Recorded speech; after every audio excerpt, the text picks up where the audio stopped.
Hello बच्चों, स्वागत है आप सभी लोगों का आपके अपने इस YouTube channel new life chemistry classes में। जैसा कि आप सभी लोगों ने पिछले वीडियो में देखा हुआ था, हम विलयन की सांद्रता से संबंधित चर्चाएं कर रहे थे आपसे और उससे संबंधित हमने कुछ न्यूमेरिकल्स साथ ही साथ कुछ टर्म्स भी बताए हुए थे, जैसे कि मोलरता और मोललता को लेकर के। ठीक है, उसमें जो क्वेश्चंस दिए गए थे उस क्वेश्चंस के आंसर कई विद्यार्थियों द्वारा आए और काफी अच्छा भी लगा। बाकी जो और अन्य विद्यार्थी चैनल को विजिट करते हैं, साथ साथ वीडियो को पूरा देखते हैं, तो जो क्वेश्चन उनको दिए जाते हैं बाय द वे अगर उनको नहीं आ रहे हैं तो दिए गए व्हाट्सएप नंबर पर अपने कंप्लेन को बताएं या नीचे वीडियो के कमेंट बॉक्स में लिखें, ताकि उनको सोल्यूशन बताया जा सके और वो जो भी इनको असुविधाएं हो रही हो उससे ये निजात पा सके। ठीक, तो आप लोगों से यही चीज कही जा रही है, बार बार कही जाती है कि वीडियो को सभी लोग अंत तक देखा करें, ताकि जो भी क्वेश्चंस दिए जाएं उसका आंसर तो आप अच्छे से कर सकें। नहीं तो इस पढ़ाई का मतलब फिर क्या रह जाएगा। भाई आप अगर ऑनलाइन क्लासेस ज्वाइन कर रहे हैं तो इसका मेन मकसद यही है, कुछ आप सीखना चाहते हैं। अदरवाइज आप घर पे बैठे रहेंगे और वीडियो को भी वैसे ही आप विजिट कर रहे हैं कि बस टेम्पोररी एक फॉर्मेलिटी के लिए, है ना। तो प्रयास यही करिए कि सभी लोग जहां तक हो सके वीडियो को सभी लोग अंत तक देखें, और कुछ भी अगर डाउट्स होते हैं, जो भी टॉपिक्स आपको बताए जाते हैं या उससे संबंधित कुछ भी जो आपको दिए गए हैं या उससे संबंधित कोई आपने बुक में क्वेश्चंस देखे हैं, तो आप बताइए बेहिचक। ठीक है, उसका सोल्यूशन आपको विद इन जो भी टाइमिंग होगी उसके लिए निर्धारित वो आपको मिल जाएगी उस समय में।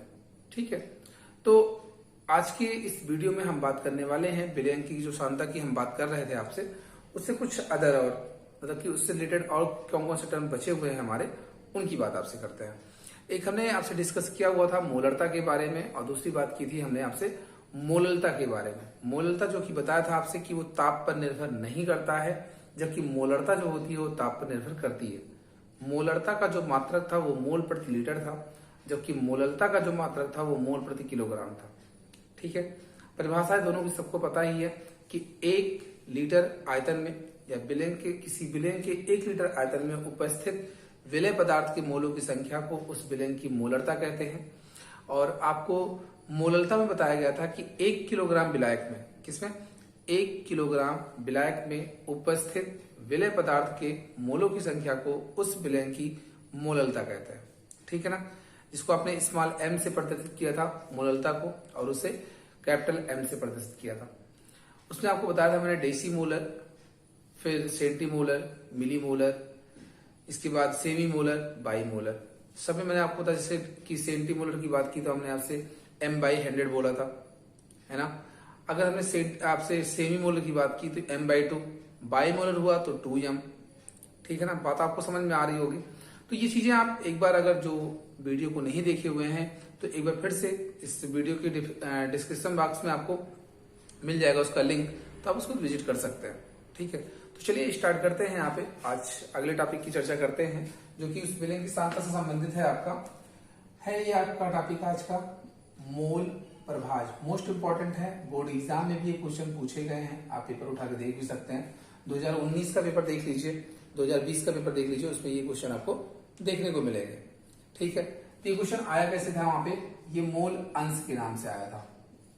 ठीक है, किस नाम से आया था, मोल अंश के नाम से आया था। तो आपको ये पता होना चाहिए कि यहाँ पर जो चीजें आपको बताई जाए, मोल प्रभाज कहा जाए, मोल भाग कहा जाए, मोल अंश कहा जाए, मोल फ्रैक्शन बोले जाए, तो इसका अर्थ यही है कि जो परिभाषा आप इसकी बता रहे हो वो सबकी लिखनी है। ठीक है ना, चलिए। हाँ, इसको बोलते क्या है, मोल फ्रैक्शन बोल रहे हैं आप, मोल फ्रैक्शन। अब देखिए, सबसे पहली चीज यहाँ पे क्या है कि ये मोल प्रभाज अर्थात मोल फ्रैक्शन, मोल भिन्न की बात आपसे कर रहा है, मोल अंश की बात आपसे कर रहा है कि कोई चीज कितनी भाग में आपको मिल रही है ना, कोई चीज कितने भाग में मिल रही है। तो आप इसमें देखिए, देखिए दिख तो रहा सबको ना, थोड़ा सा डिस्टर्बेंस है इसमें। हाँ देखिए, मोल प्रभाज आपका जो था, तो इसमें बताया जा रहा, प्रभाज का अर्थ होता है भाग, एक प्रकार से कि कितना भाग किसको मिल रहा है ना। जैसे अगर मैंने कहा कि ये कोई एक वस्तु है और इसे 3 लोगों में मुझे बांटना है, तो क्या करूंगा भाई, इसको 3 भाग करूंगा। तो मैंने आपसे पूछा कि बताओ एक व्यक्ति को कितना भाग मिला, एक व्यक्ति का अंश कितना आया। तो भाई अंश जो था वो तो पूरा एक ही था, उसका कितना भाग उसे मिला, तो आपने कहा 3 भाग मिला, तीसरा भाग मिला। भाई पूरा अंश कितना था, 1 था, पूरा मतलब कितना था उसका मान, और कितना उसको दिया गया, तीसरा भाग दिया गया, इसका मतलब 1/3। ठीक है ना, बात आप समझ रहे हैं। तो यहां पर वही चीज आपको जाननी है। पहले मैं आपको समझा क्या रहा हूं कि मोल अंश का मतलब क्या हुआ, कितने टोटल जो संख्या आपको दी जा रही हैं उसमें से कितने आपको मिल रहे हैं, है ना, कितने लोगों में डिस्ट्रीब्यूट करना है, ऐसे टर्म्स आएंगे यहाँ पे। तो मोल प्रभाज आपको जब बताया जा रहा है तो पहले आपको समझना यही है इसमें कि मोल प्रभाज होता क्या है।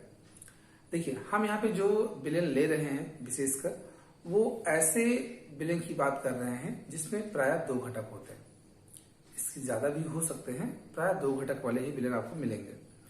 तो 2 घटक हैं जिसमें आप एक को विलय बोलते हैं और एक को विलायक बोलते हैं। तो यहाँ पे कोई भी हो, चाहे विलय हो या विलायक हो या कोई अन्य और आपको दे दिया जाता है अदर सब्सटेंस उसमें, तो सीधा ये समझना है कि जो भी विलेन में उपस्थित कण रहते हैं, उपस्थित भाग उसके रहते हैं, उसको आप उसका घटक बोलते हैं, उसका कंपोनेंट कहते हैं। ठीक है, तो कंपोनेंट क्या होंगे, अब देखना यही है इसकी डिफिनीशन। हमें क्या बताया मैंने आपको कि भाई घटक की बात हम आपसे कर रहे हैं, तो ये कहा जाता है कि किसी घटक का मोल प्रभाज, ठीक सुनिएगा ध्यान से, किसी घटक का मोल प्रभाज घटक के मोलों की संख्या, घटक के मोलों की संख्या और विलयन में उपस्थित कुल मोलों की संख्या के अनुपात के बराबर होती है। एक बार फिर से सुनिएगा ध्यान से, क्या कहा मैंने कि घटक के मोलों की, घटक का मोल प्रभाज, किसी भी घटक का मोल प्रभाज उस घटक के मोलों की संख्या, उस घटक के मोलों की संख्या और विलयन में उपस्थित कुल मोलों की संख्या के अनुपात के बराबर होता है। ठीक है, बात आई समझ में आपको। तो चलिए देखिए, यहां मैंने क्या कहा कि घटक जो भी है, जैसे घटक का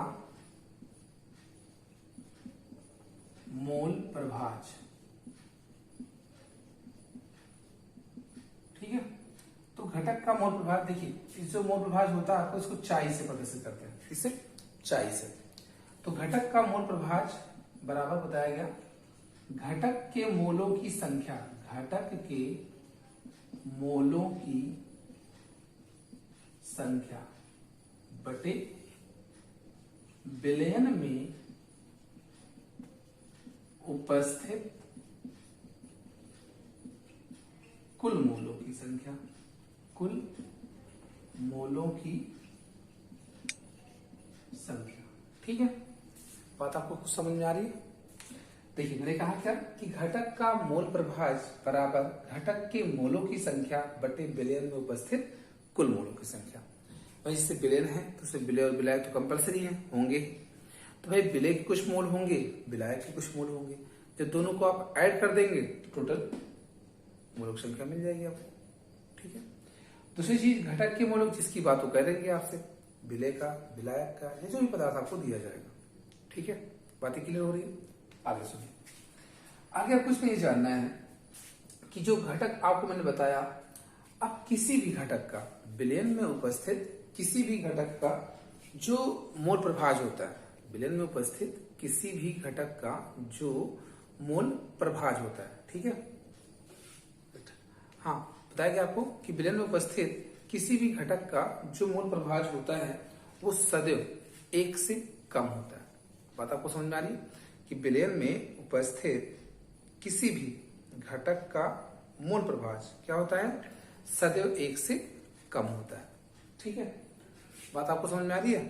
क्या कहा आपने कि विलयन में उपस्थित किसी भी घटक का मोल प्रभाज जो होता है उसका मान सदैव 1 से कम होता है। एक बार ध्यान रखना, क्या होता है कि विलयन में उपस्थित किसी भी घटक का मोल प्रभाज सदैव 1 से कम होता है। दूसरी बात, किसी भी विलयन में उपस्थित समस्त घटकों के मोल प्रभाजों का योग, किसी भी विलयन में उपस्थित समस्त घटकों के मोल प्रभाजों का योग सदैव एक होता है। बात आप समझे? जैसे कि अगर आपको विलयन में दो घटक दिए गए तो भाई दोनों घटकों के मोल प्रभाज जितने भी आएंगे, दोनों को आप अगर जोड़ देंगे तो उसका मान सदैव एक आएगा। सपोज कि उसमें तीन घटक हैं तो तीनों के मोल प्रभाजों को आप जोड़ दीजिए, उसका मान एक आएगा। ठीक, चलिए अगली बात सुनिए। किसी भी घटक का मोल प्रभाज जो होता है वो मात्रक विहीन होता है, अर्थात उसका कोई मात्रक नहीं होता है। मीन्स मोल प्रभाज का कोई भी मात्रक नहीं होता है। ठीक है, क्या कहा आपने? मोल प्रभाज का कोई मात्रक नहीं होता है। ये इंपॉर्टेंट पॉइंट्स हैं जो कि ऑब्जेक्टिव क्वेश्चन में आपकी हेल्प करेंगे। पहले मैंने आपसे क्या कहा, जैसे क्वेश्चन अगर ऐसा आ गया कि किसी विलयन में उपस्थित इस पदार्थ का जो मोल प्रभाज है वो सदैव होता है। इस पदार्थ, किसी विलयन में उपस्थित इस पदार्थ का मोल प्रभाज होता है या सदैव होता है। कैसा करें? एक पदार्थ की बात कर रहा है वो विलयन में, ठीक है, पूरे विलयन की बात नहीं कर रहा, एक पदार्थ की। तो आपको बताया ऑप्शन मिला एक से ज्यादा, एक के बराबर, एक से कम, या कोई नहीं, या सभी, ऐसा कुछ आ गया। तो बताया आपको यही कि जो घटक हैं उसमें किसी भी घटक की बात अगर आपसे करता है तो उसके मोल प्रभाज का मान सदैव एक से कम होगा। दूसरी बात आपसे ये कही कि घटक में विलयन में जितने भी घटक होंगे, विलयन में जितने भी घटक होंगे उनके मोल प्रभाजों का मान सदैव कितना होगा? एक होगा। तीसरा आपको बताया गया कि मोल प्रभाज की कोई इकाई नहीं होती है, अर्थात उसका कोई मात्रक नहीं होता है। ठीक है, इस बात यहां तक समझ में आ गई आपको? चलिए अब देखिए, यहाँ पे मैंने आपको पिछली वीडियो में बताया है मोलों की संख्या आप कैसे निकालते थे। मोलों की संख्या सबको निकालना आता है, जिनको तो कुछ कंफ्यूजन हो तो पिछला वीडियो जाके जरूर देखें। ठीक है, आइए यहाँ बात करते हैं एक क्वेश्चन को लेकर के। और हाँ, मैंने आपसे कहा कि मोल प्रभाज को जो हम प्रदर्शित करते हैं वो चाई से, जिसको आप स्टाइलिश एक्स से प्रदर्शित करते हैं विशेष रूप से, इसको आप चाई पढ़ते हैं। ठीक है, आइए हम एक क्वेश्चन आपको दिखाते हैं, इस पर कैसे आप सॉल्व करेंगे। जैसे आ गया 92 ग्राम एथेनॉल और 54 ग्राम H2O। ठीक है, क्या देखा आपने? 92 ग्राम एथेनॉल और 54 ग्राम H2O को मिश्रित किया गया।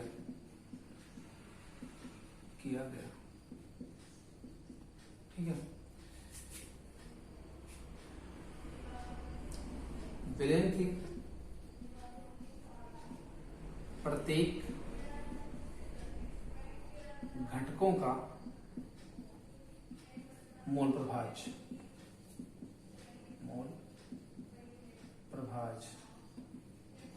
ज्ञात कीजिए। ठीक है, बात आपको समझ में आ गई? क्या कहा गया? 92 ग्राम एथेनॉल और 54 ग्राम H2O को मिश्रित किया गया। विलयन के प्रत्येक, चूंकि आपका समांगी मिश्रण एक तरह से कहा जाता है, वो विलयन के रूप में ही काम करता है। विलयन के प्रत्येक घटकों के मोल प्रभाज को ज्ञात कीजिए। ठीक है, आइए अब देखिए, सबसे पहले यहाँ पे घटक कौन कौन से दिख रहे हैं आपको? C2H5OH, दूसरा कौन है? जल। हाँ, इसमें आपको कोई चीज और मिलेगी। C का मान 12, H का मान 1, O का मान 16, ये दिया जाएगा।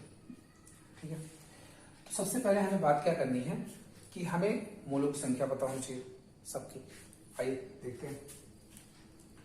C2H5OH की मोलों की संख्या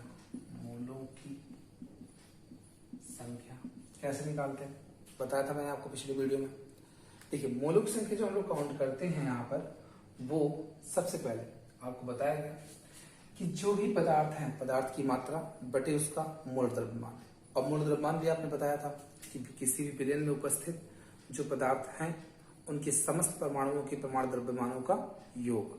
तो आप देखिए, जैसे ये 92 ग्राम आपको दिया गया था, पदार्थ की मात्रा होगी।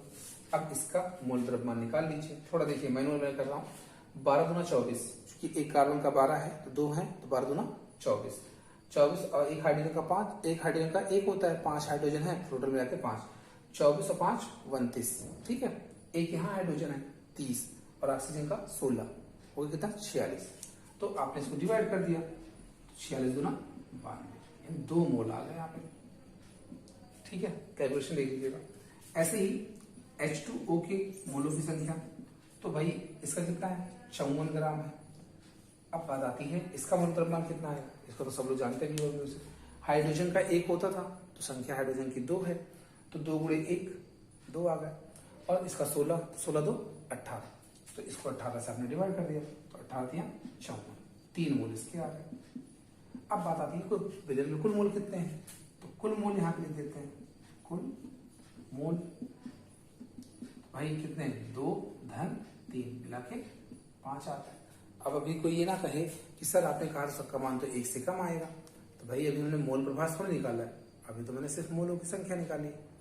ठीक है ना, चलिए देखिए, जब आपने ऐसा कर लिया, अब क्या करते हैं, अब भाई इसके मोल प्रभाव की सबसे पहले हम देखें C2H5OH की बात करते हैं।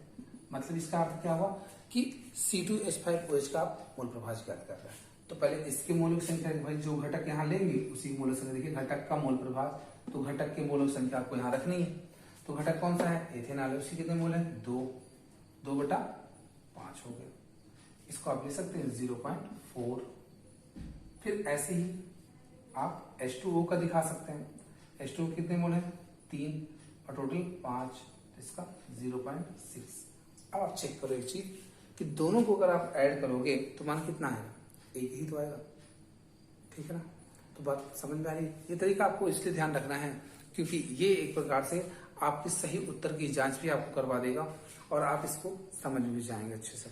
ठीक है, तो एक बार इसको देख लीजिए, क्वेश्चन समझ लीजिए, कुछ कहीं प्रॉब्लम होती है तो बता दीजिए, और हाँ इसका अच्छे से स्क्रीनशॉट लीजिए, और फिर मैं आपको इस पर बेस्ड एक क्वेश्चन और देता हूँ, उसको आप हल करेंगे।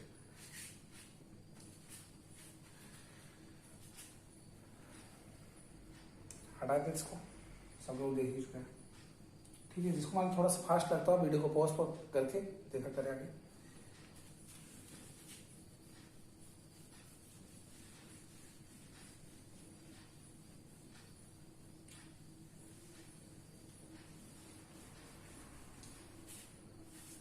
देखिए क्वेश्चन इसमें दिया है आपको, मान लीजिए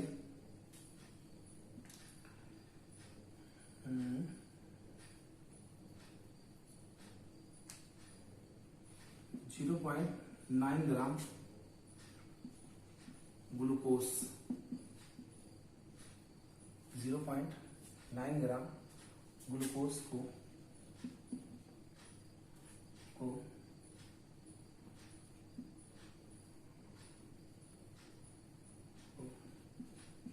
36 ग्राम जल में घोला गया है।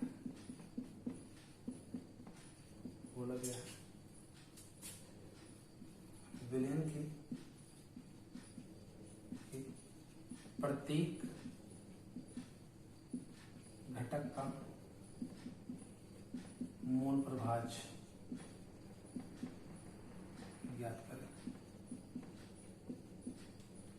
ग्लूकोज का फार्मूला होता है C6H12O6। ठीक है, फार्मूला आप याद रखिए, हो सकता है मिल जाए लेकिन जरूरी नहीं है। C बराबर 12, H बराबर 1, O बराबर 16। ठीक है, तो ये क्वेश्चन आपके लिए, क्वेश्चन आप प्रयास सभी लोग करें कि ये क्वेश्चन सबके आंसर, मतलब इस क्वेश्चन के आंसर सभी के आने चाहिए। ठीक है, तो चलिए ये तो हो गया, मोल प्रभाव से आपको समझ में आ गया। कुछ अगर दिक्कत कहीं होती है तो आप बताइएगा जरूर। हाँ, अब आगे हम बात करने वाले हैं इसमें, इसको हटा दें, सब नोट कर लिया होगा, देख लीजिएगा।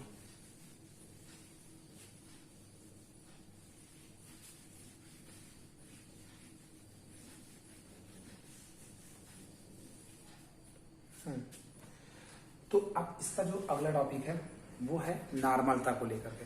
किसको, नॉर्मलता। तो नॉर्मलता की मैं आपको डेफिनेशन आज बता रहा हूँ, नॉर्मलता के जो रूल्स हैं वो बता देता हूँ।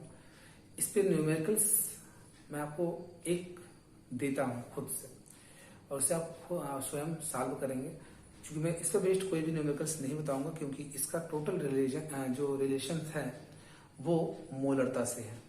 ठीक है, तो इसको आप एक बार अच्छे से समझिए, तो आई होप सभी लोग क्वेश्चन सॉल्व कर ले जाएंगे। हाँ देखिए, नॉर्मलता टॉपिक अगला है आपका नॉर्मलता, नॉर्मलिटी, नॉर्मलिटी, इसको कैपिटल है। ध्यान दीजिए थोड़ा सा इधर सब लोग। देखिए नॉर्मलिटी में क्या कहते हैं कि इसमें से थोड़ी सी चेंजिंग करनी है आपको। जैसे आप मोलरता में पढ़ते थे, वहां आपने कहा था मोलों की संख्या, यहां आप यूज करेंगे सिर्फ तुल्यांकों की संख्या। किसकी? तुल्यांकों की संख्या। और ये चीजें मैंने आपको पिछले वीडियो में भी बताई हुई है, तुल्यांकों की संख्या कैसे ज्ञात करते हैं। हाँ देखिए ध्यान से बताया मैंने कि किसी बिलियन के 1 लीटर आयतन में, किसी बिलियन के 1 लीटर आयतन में उपस्थित विलय पदार्थ के ग्राम तुल्यांकों की संख्या को, विलय पदार्थ के तुल्यांकों की संख्या को या ग्राम तुल्यांकों की संख्या को उस विलयन की नॉर्मलता कहते हैं। इससे थोड़ा सा चेंज है ना, फिर से सुनिए एक बार। क्या कहा कि किसी बिलियन के 1 लीटर आयतन में, किसी बिलियन के 1 लीटर आयतन में उपस्थित विलय पदार्थ के ग्राम तुल्यांकों की संख्या को उस विलयन की नॉर्मलता कहते हैं, उस विलयन की नॉर्मलता कहते हैं। ठीक है, देखिएगा नॉर्मलता जो आपको यहाँ बताया जा रहा है, इसको आप कैपिटल एन से प्रदर्शित करते हैं और इसका जो मात्रक होता है वो तुल्यांक प्रति लीटर होता है। क्या होता है? तुल्यांक प्रति लीटर होता है। देखिए यहाँ पे आपको बताना क्या है, विलय पदार्थ के तुल्यांकों की संख्या, तुल्यांकों की संख्या बटे विलयन का आयतन, वो भी किसमें? लीटर में। ठीक है, बात आई समझ में? विलय पदार्थ के तुल्यांकों की संख्या बटे विलयन का आयतन किसमें? लीटर में। तो ये तो हो गया। अब आप देखिए यहाँ पे चीज आपको थोड़ा डिस्टर्ब करती है, तुल्यांकों की संख्या। हालांकि जिसने पिछला वीडियो देखा होगा उसे दिक्कत नहीं होनी चाहिए। तुल्यांकों की संख्या बराबर क्या होगा? जैसे आप वहां निकालते थे मोलों की संख्या को, वहां पदार्थ का द्रव्यमान रखते थे बटे उसका मोल द्रव्यमान, ऐसे ही यहाँ पे तुल्यांकी भार रखना। बस पदार्थ का भार या पदार्थ का द्रव्यमान, पदार्थ का द्रव्यमान बटे तुल्यांकी भार, तुल्यांकी भार। ठीक है, ये इसका फार्मूला है। और केस इसमें आगे जैसे कि मोलरता में आपने बताई थी, वैसे ही नॉर्मलता में भी आप बताएंगे। जैसे क्वेश्चन आया, एक नॉर्मल विलयन से आप क्या समझते हैं? एक नॉर्मल विलयन से आप क्या समझते हैं? तो आपका आंसर होगा कि विलयन के 1 लीटर आयतन में, किसमें? विलयन के 1 लीटर आयतन में विलय पदार्थ के तुल्यांकों की संख्या कितनी हो जाए? 1 हो जाए। विलय पदार्थ के तुल्यांक की संख्या कितनी हो जाए? 1 हो जाए। तो वह विलयन कैसा होगा? एक नॉर्मल विलयन कहलाएगा। सेम कंडीशन में आप डेसी नॉर्मल, याद आ रहा है? Deci normal, milli normal, centi normal, semi normal, bi normal, ये सारी चीजें आप वैसे लिखेंगे जैसे कि मोलर में लिखा हुआ था। ठीक है, बातें सिर्फ मैनुअली सीखिए आप। आई होप सबको सब बातें समझ में आएंगी जिसने वीडियो को अच्छे ढंग से विजिट किया हुआ है। ठीक है, तो फिर देखिए आगे इसी तरह से मैंने आपको समझाया अभी कि डेसी नॉर्मल हो, सेंटी नॉर्मल हो, मिली नॉर्मल हो, सेमी नॉर्मल हो, बाई नॉर्मल हो, ईटीसी कोई भी हो, आप आसानी से आप फाइंड कर सकते हैं। ठीक है, इसके बाद जो आपको जानना है, इसका मात्रक मैंने आपको बताया तुल्यांक प्रति लीटर होता है। तुल्यांक प्रति लीटर इसका मात्रक होता है। अब इसमें जो क्वेश्चन इस पर बेस्ड आते हैं वो मैंने आपको यहाँ दिखाया अभी, आप इस पर सॉल्व करेंगे। क्वेश्चन नोट करते हैं यहाँ पे हम आपके लिए। वो है 5.85 ग्राम NaCl की 5.85 ग्राम NaCl को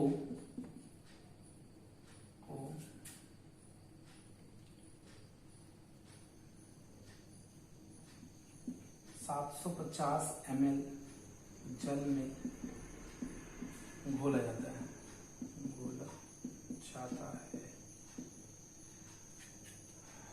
विलयन की नॉर्मलता की गणना कीजिए। गणना लीजिए, दिया है Na बराबर 23, Cl बराबर 35.5। ठीक है, यहाँ तक ये क्वेश्चन भी आपके लिए ही है और इसमें सभी को ये क्वेश्चन लगा के दिए गए व्हाट्सएप नंबर पर सेंड करना है। ठीक है, कल मैं आपको अगले वीडियो में जो बताऊंगा वो आपके लिए ये रहेगा, नॉर्मलता और मोलरता में क्या संबंध होते हैं।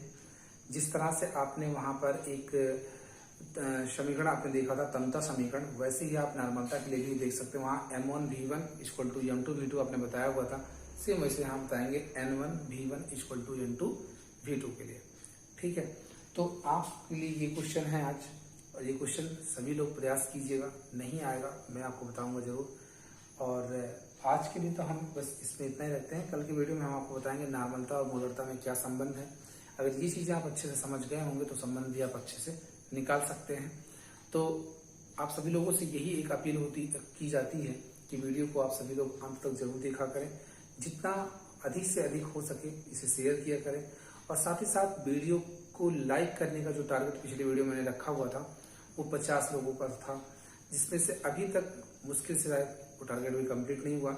और आज फिर से मैं वही आपको बताना चाहता हूँ कि इस वीडियो की लाइक करने का जो टारगेट है वो 50 है। तो सभी लोग इसको बखूबी पहुँचाएं यहाँ तक। वीडियो को अधिक से अधिक शेयर करें, साथ साथ लाइक करें, और जो भी नए व्यूअर्स हैं हमारे इस चैनल पर वो चैनल को सब्सक्राइब करें। मिलते हैं आप सभी से अगले वीडियो में।